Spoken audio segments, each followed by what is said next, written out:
Hi, welcome to Talking Books and Stuff, the program that talks all about books and writing and stuff.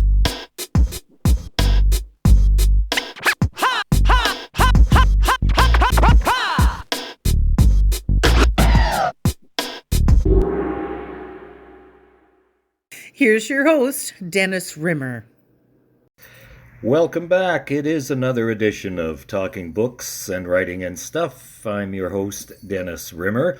With us today from Saskatoon, we have Marion Mutala, and plenty of stuff to talk about, Marion. But let's go way back to the beginning. Apparently you grew up in the Kenaston area? Yes, Hanley, Kenaston. Our farm was in between both of them. So we were home to both. We had lived in the farmhouse, and then after a while we built a house in Hanley for the winter time because we didn't have running water and bathrooms on our farm. But then eventually we sold and moved to Kenaston in town. But our farm house is, the barn for our farm is on the other side of Hanley, about a mile and a half. It's still there, the old red barn. But that is the area we grew up in, for sure. Yes. And then you embarked on a career at the University of Saskatchewan, is that right? Well, I was a teacher for 30 years, so I got my B.Ed in 1979. I taught my first year in Prince Albert, and then I moved to Saskatoon and taught for the rest of the 29 years. I'm a retired teacher, and then when I retired, I wrote my first book, and it's called Babushka, A Magical Ukrainian Christmas. And since then, since I've retired, I've written 16 books in about 11 years. So I've been pretty busy. That's right, because I first heard your name, you and Wes Funk, the late, great Wes Funk, I think, sort of started the whole ball rolling in Saskatchewan for self-publishing. So is that kind of what got you going after you retired? You hooked up with Wes Funk or something? Yep. Actually, yes. I met when my first book came out. Wes and we went to a conference through the Saskatchewan Writers Guild, and the seat was open next to Wes, and I said, "Can I sit here?" And he said, "Sure." And we never looked back, and we had so much fun traveling the province, talking about books. He had his show on Shaw, and then after, when he passed away, I opened a show called You Rock, talking about all the people that are doing interesting things in Saskatchewan. And his show is still going with Danica Laurie still has his literary show on TV on Shaw. And I've seen some of your guests Amy Jo Eamon was on your show? Yes, I had many, many guests over the years, and I think I was up to about 50 shows, and then COVID hit, and so now I've kind of closed it down because of COVID, but moving on to other things. Yeah. Well, we've had Amy Jo on twice, and her brother Tommy John Eamon on twice as well, so that's awesome. We're all connected here, and we're talking today with Marion Mutala, and her writing ball, 16 books in 11 years, started with Baba's Babushka, A Magical Ukrainian Christmas. Obviously, you have a Ukrainian background then. That's right. My mom grew up in Hafford, but my ancestors, my grandparents, came to Canada from Ukraine in 1911 and 1912. My grandmother was Tessie Wozniakowski, and my grandfather was Stefan Dubik. And when they immigrated to Canada, they worked at the King George Hotel for a while, and maybe I'm thinking that's where we met. We never asked how they actually connected, but they were from a village close to each other. And so then they're married and they moved to Hafford, and their house is still there. It's standing by the Dubik property there near Hafford. And my mom had 6 siblings, all very musical. The Dubiks, they had a band. And then they moved to, when my mom married my dad, she moved to Hanley, Kenaston on the farm. And they kind of have an interesting story. It was kind of an arranged marriage for mom and dad. But they were married over 40-some years before dad died. And I have 9 brothers and sisters. And we were all very musical, too. So we did a lot of singing, had a lot of fun together. Yes, sure. And the Dubik name is big in Radisson, of course, as well. So Everybody Yes. in the Hafford, Radisson area is sort of almost everybody is connected. And by the way, folks, if anybody goes to Hafford, Saskatchewan, from wherever you are in the world, you'll notice all the street signs are in English and Ukrainian. Is that right? Is it Ukrainian or Russian? That's very true. And I wrote a book called The Mechanic's Wife, and it's a murder mystery. And actually, it does take place in Hafford and Saskatoon and Hadley, Kenaston, a little bit of all my connections. I try and keep it local if I can. It's a Ukrainian detective named Didi, and her parents came from Hafford, Saskatchewan. So in my little story, and I point out that Hafford is almost like the capital or Ukrainian capital of Saskatchewan. That and maybe Yorkton, because I think Yorkton still has their street signs in the Cyrillic alphabet too. And I don't know how to read that, except all I know is Niet, Niet, Soviet, Da, Da, Canada. But from the hockey series way back in the early 70s. Marion Mutala is with us. We have some of your books. We don't have all of them here because we don't have a shelf big enough. But we've got The Mechanic's Wife, as you spoke about, the Perfect Crime series. So is there more in that series? I haven't written it yet, but I'm hoping to continue with that DD detective. So yes, I'm hoping to continue with that. But that was the first one I wrote in that series, for sure. And that's The Mechanic's Wife by Marion Mutala, yes. Mutala, just to get that in there. But I think the big one right now is My Dearest Dido, the Holodomor story. Did I get that right? Yes, and Dido is a grandfather. And the Holodomor story, the Holodomor was the Ukrainian genocide where Stalin starved, upwards. They're not sure on the exact figure. I've heard from 6 to 10 million Ukrainians trying to take over the land and in 1932. And so this story, again, it takes place in Hafford. The girl is going to school, and now it's part of the curriculum to learn about the Holodomor. It means death by starvation.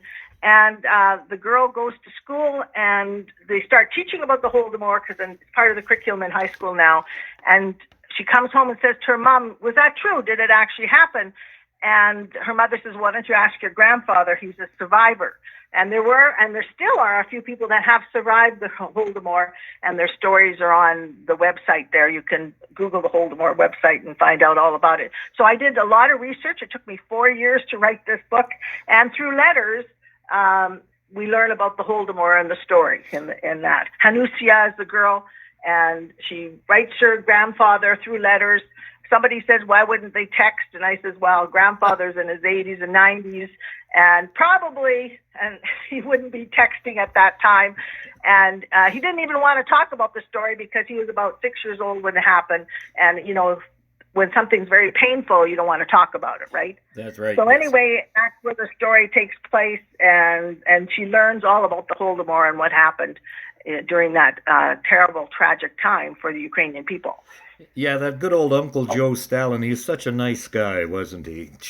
Yeah. Oh, boy. Oh, my goodness. Oh, yeah. my goodness is right. Yes. The Holodomor story. Yeah, it's a genocide. So it's one of the genocides, and as there are so many other ones, tragic.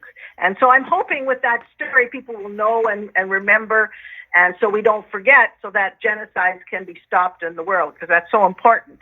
And I sign all my books Peace, Marion Mutala, because at the beginning, I just wanted to tell my stories, but now they become more to me messages of peace, to learn about other cultures. If I learn about yours and you learn about mine, maybe we can make the world a better place. I'm hoping that. Well, that's a good goal to have. I'm hoping just to make it to tomorrow, but hey, you never know. And you also have another one that's in front of me is Live Well, My Ukrainian Upbringing and Other Stories. So give us a little insight into that title, please. Yes, and that was actually in Bridges today, an article about it. It just came out. And on the cover on that one, it's quite priceless because that's a stained glass picture of the pioneers that came to Canada and in 1891 were the first Ukrainian immigrants, and a lot of them settled in the West, in Manitoba and Saskatchewan and Alberta. And this is at Vegreville, this picture on the cover.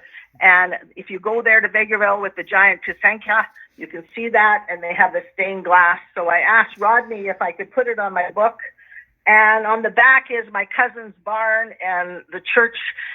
So it's a connection. It's all about family connections. And, people are connected more than you think. And that's so important. And so in there are 32 short stories. I've been writing short stories my whole life. And some of them are true and some of them are made up. They have a new writing genre called creative nonfiction.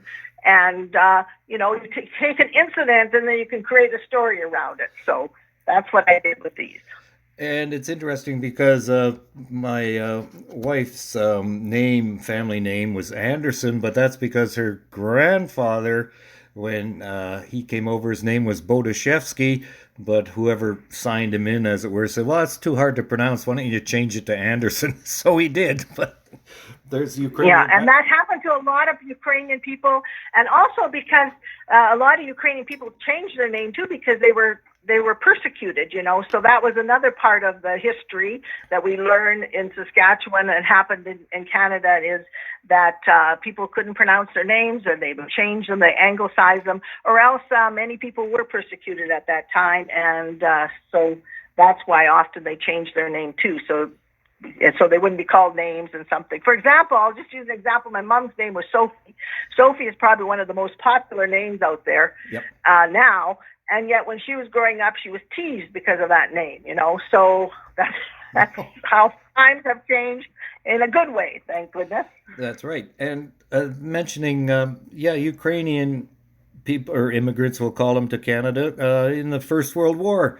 Back east, a lot of them were put in internment camps because they thought they might be suspicious people. I don't understand that myself, but that's what I just found out. It was because they had an Austrian-Hungarian passport, and the Austrian-Hungarian was part of the First World War, and that's why. So they were suspect, even though they weren't even part of it.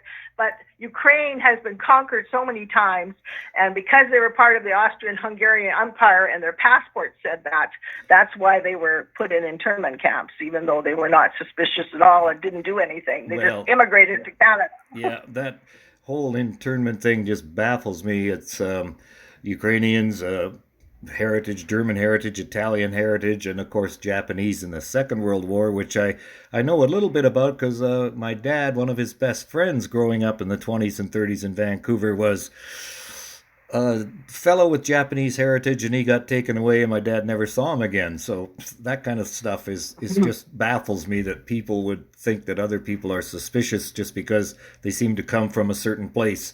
But I don't get it. I don't understand it at all. Marion Mutala is our guest. We're talking about lots of her books, but how about the business side of things? You seem to be quite active with websites and mail orders and visitations, presentations. How do you keep track of all the different aspects of being a writer, publisher, distributor these days? Well, it's been a little bit harder with COVID, and when COVID hit, I had a full calendar, and I would do a lot of book readings around the province, and then even in Alberta and other places. But then it hit, and my calendar was empty, so it took a while to wrap my head around what I'm going to do. Really, as an author, a writer, you want quiet time, right? However, when somebody says you can't do something, then you want to do it, right? You want to go out and do things, especially when you're used to being social and out in the world. However, I have been doing Zoom launch. I did a Zoom launch for my last books in December, and with this one that just came out now, I'm hoping that the market will open in September, October, so I can do a real in-person launch, because that's so much more fun. I like to celebrate when I do a book. After writing it for years, right, you want to celebrate. It's like having a baby. You want to have a big party. And so I try and have not just a launch, but I do a lot of fun. We have food, and we have singing and dancers and performance. So all kinds of fun things. But I try and keep it lively and fresh, and I'm musical myself. I sing and play guitar, and so we used to sing the Sassy Sisters. We used to sing a lot of nursing homes. We have an event coming up in Hawarden, so on June 26th, I'm going to go out there and sing if the government lets us, and if COVID regulations are lessened. So, yes, I just try and market as much as I can, and word of mouth is usually the best. And I don't know, my books have, at the beginning, there's the most Ukrainians in Canada outside of Ukraine. However, other people like my books as well because they hit them. Their stories are meaningful and dear to them. My first book, Baba's Babushka. Baba's a grandmother, yep. And a babushka is the headscarf. And if you notice, the indigenous people wore headscarves too. So I have a book called Kukum's Babushka, where they must have traded. I made up a story that they probably traded, and maybe that's why the indigenous women are wearing babushkas too. So the stories are near and dear to my heart, my family, but other people can relate to them too. And in the pictures, the actual pictures of my grandparents, my Baba and my Dido, and when people see them, they say, my Baba and Dido look just like that. So my grandparents, or my Kukum and Musham. So that's great. It's a story that anyone can relate to. Exactly. Speaking of publishing and self-publishing, which a lot of folks are into these days, what kind of tips and suggestions would you give folks, lessons that you learned along the way? Okay, well, first of all, have a good product, right? So whatever book or whatever you're presenting, make sure that you do a good editing or get somebody to help you if you can't do it yourself, and make sure it looks good. The cover, they say you get 3 seconds before somebody will buy your book, so make sure the cover looks good. And also, like I said, don't be afraid to ask people for help. I'm a member of the Saskatchewan Writers Guild, and so they have e-briefs they send out every Thursday, and you can get information there, where to publish or where to send things.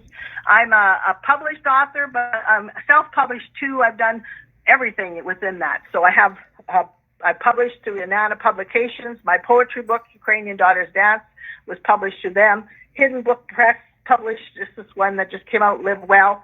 And even Wood Dragon Press did my Holdemore book. So I have marketed in all areas, but keep going. Never give up. I say if you want to change your life, write a book because it makes it very exciting. And I've never looked back, and what I've enjoyed most is doing podcasts and meeting people and talking to them about books. It's so exciting. We have so many authors, so much talent in Saskatchewan, and I feel that everybody has talents and gifts. We need to find out what they are, develop them, and share them with the world and make the world a much better place, wouldn't it? It would. That'd be great. You have a website, of course. Can you spell that out for us? Yes, www.babasbabushka.ca. Babas is the grandmother and Babushka is the headscarf. So, or else you could phone me at 1-306-260-2393 or marion.mutala@gmail.com. You're welcome to contact me any way you can. And I will, if you live in Saskatoon, I will deliver books to you in Saskatoon. If not, you have to pay for shipping, but because shipping, otherwise as authors, you don't make a lot of money if you have to pay for the shipping, right? That's right. I think it's important to support local authors. And we have a lot of talent, as I said before, in Saskatchewan, and a lot of local authors that we can support for sure. Wow, that's great. So, Marion Mutala, thank you very much for being with us today. We'll keep in touch. You probably have another book or 4 or 5 by this time next year, the way you go. So thanks again, and peace. Okay, and thank you. It's been a pleasure to talk to you today, and I wish you all the best. And Dziękuję, you say in Ukrainian, and thank you very much for having me on your show. It's been a pleasure. Thank you for visiting with us today.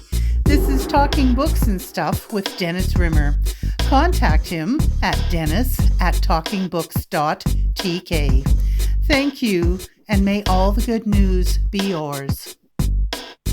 Oh, and don't forget to check out his book, The Great Canadian Notebook, available across Canada and at amazon.ca.